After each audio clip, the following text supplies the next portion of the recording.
Hello everybody! Welcome to the second installation of my three-part series, Hobonichi, to buy or not to buy, that is the question. In this series, I talk about three things that I think you should consider when deciding whether to get a Hobonichi. Now in the last video, I talked about paper requirements. Basically, do you need Tomoe River paper in your life? So please check it out. The link is going to be below. If you have not done so, please check it out. But in today's video, we are going to be focusing on layout and grid size requirements. So let's say you have decided that you really need Tomoe River paper in your life. Well, none of us really need Tomoe River paper in our life, but we just want Tomoe River paper in our life. I mean, it's amazing paper, right? So let's say you have decided that you want Tomoe River paper in your life. Now the question is, do you still need to get a Hobonichi? I mean, do you need to get a Hobonichi? And the response to that would be, it depends. So if you like to draw your layouts like a bullet journalist, then there are other options than Hobonichi. So I'm going to show you a couple of options that I know of. I'm sure that there are others. So if you know of others, please leave them in the comments below so that other people can get that information as well. So there are two that I have bought from. The first company is, and I mentioned this in my previous video, is the Crossfield from nanamipapers.com. This is a A5 size book.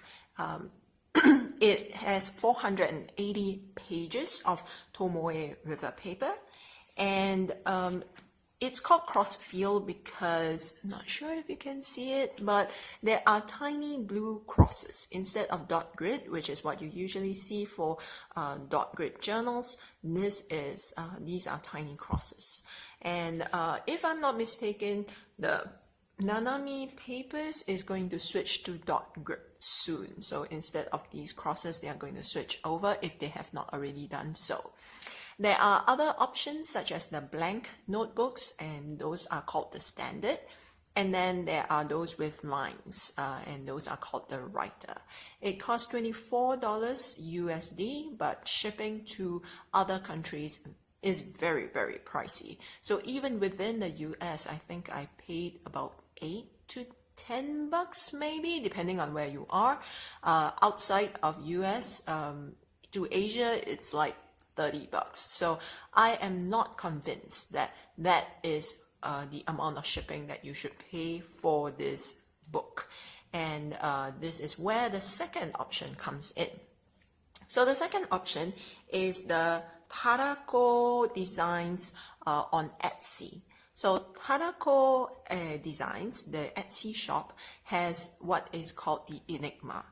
This is the smaller Enigma, so this is the A6 version, but they have a A5 version Enigma. They are in the midst of printing it, I think. It will be available sometime in November, but currently you can still purchase the A6 version of the Enigma. The beauty of this Enigma is that first is dot grid, 5 millimeters apart, so this is dot grid, and it's thicker Tomoe River paper. So instead of 52 GSM, it is 68 GSM.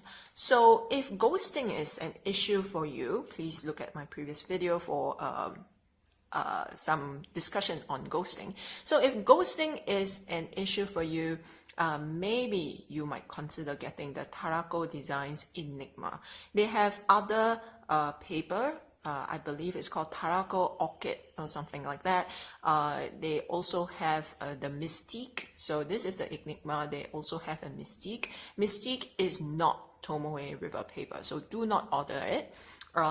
If you are interested in Tomoe River paper, only the Enigma and the Tomoe River paper inserts that Taroko Designs sells, those are the Tomoe River paper. So this one I haven't told you is 288 pages, but the A5 is 384 pages. So pretty thick, almost as thick as the 7 Cs, so the Crossfield. All right. Now, if, however, you are the sort that is kind of intimidated by drawing layouts, then I think that maybe the Hobonichi would be suitable for you. Now, the beauty of Hobonichi, I think that this is its greatest strength, is that it gives you many different layouts. In my first video called, if I'm not mistaken, it's called Bullet Journaling in Hobonichi Cousin, something like that. Yeah, so I can't even remember my own titles. But in that video, I went in depth into the different layouts in the Hobonichi Cousin. In this video, I'm going to go very briefly through the 5 different layouts, but I have a series coming out sometime, I hope, in December, focusing on each layout and how you can use each layout. I have lofty plans, so please keep a lookout for that. But let's get back to this variety of layouts issue. So let me show you very briefly what the 5 layouts are like. The first, hey, is this crooked? Oh, it is. All right, sorry.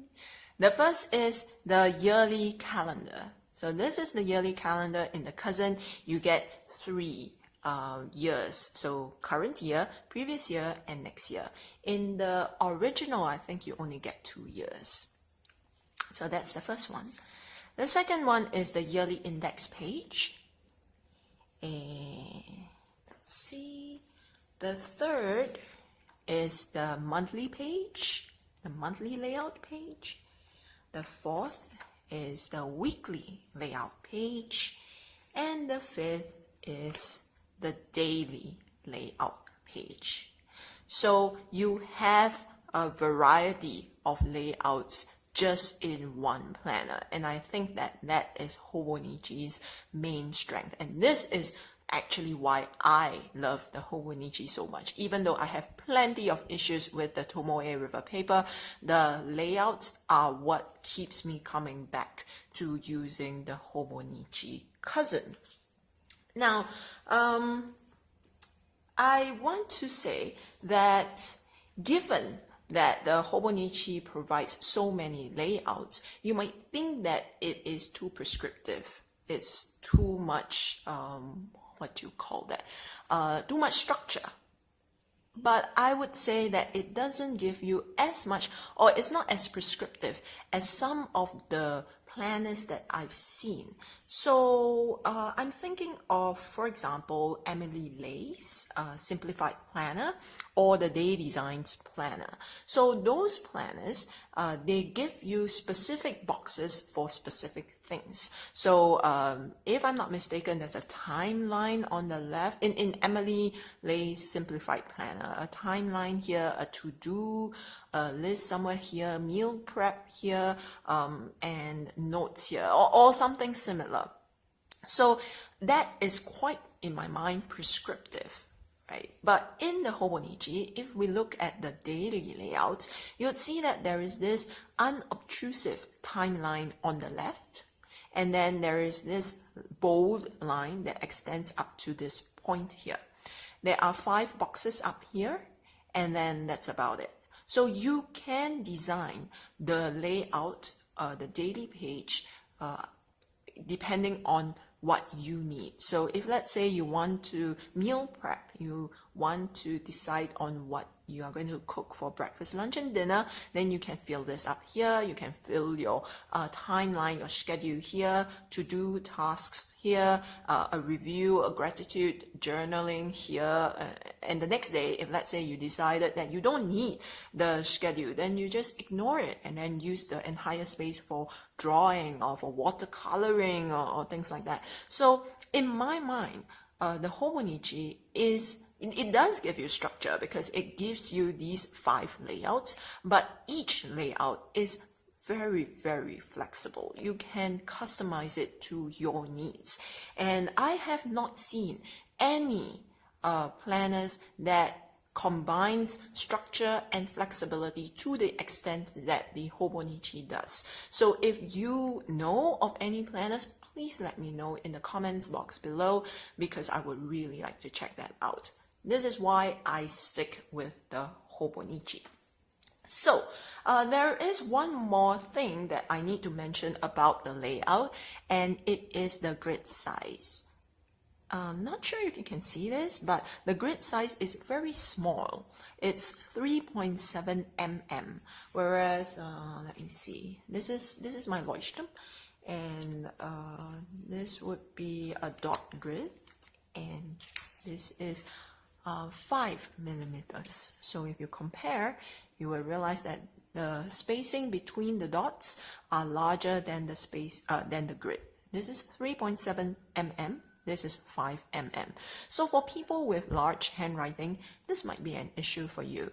So I would say to use 2 lines to write, but I'm not sure. So it's up to you. This could be a deal breaker for you. So I think that concludes this part of the 3-part series. If you have any comments, please leave them in the box below. I would be happy to talk to you more. Thank you. Bye bye.